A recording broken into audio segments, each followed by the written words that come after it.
यानंतर बघूयात महत्त्वाच्या बातम्या। रामदास कदमांनी आत्मचिंतन करावं। बाळासाहेबांमुळे रामदास कदमांचा वाल्याचा वाल्मिकी झाला। शिवसेनेनं काय दिलं याचा विसर पडू नये। रामदास कदमांच्या ठाकरेंवरील टीकेनंतर राजन साळवींचं उत्तर।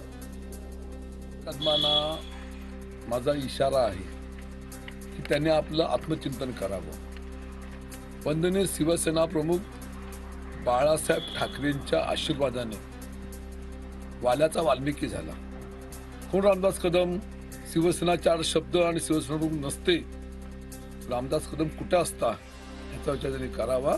शिवसेनेचे आमदार, शिवसेनेचे नेते, शिवसेनेचे मंत्री, विरोधी पक्ष नेते ही सर्व पदं ही 4 शब्द शिवसेनेमुळे मिळालेले आहेत, तर त्यांना विसरू नये असं मला त्यांना इशारा आहे। महायुतीमध्ये इंदापूर विधानसभेचा तिढा वाढण्याची शक्यता। विधानसभेमध्ये जो मदत करेल त्यालाच लोकसभेला मदत करणार। अंकिता पाटलांची प्रतिक्रिया। तर नव्या जनरेशनला लगेच उत्तर देण्याचं कारण नाही, अजित पवारांचं प्रत्युत्तर।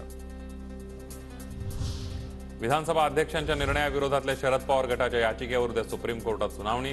निवडणूक आयोगाकडून चिन्ह वाटप न झाल्याचा मुद्दाही मांडला जाणार। पुण्यामध्ये 24 फेब्रुवारीला महाविकास आघाडीचा मेळावा। काँग्रेस भवनमध्ये आयोजित मेळाव्यामध्ये तिन्ही पक्ष जोरदार शक्ती प्रदर्शन करणार।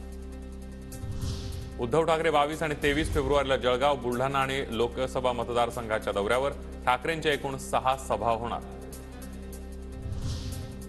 राज्यामध्ये 80 वर्षांपुढील 26 लाख मतदार यंदा घरून मतदान करणार। सुलभरित्या मतदानाची दिव्यांगांसाठी ही सोय। पुणे जिल्ह्यामध्ये 2,48,525 मतदार।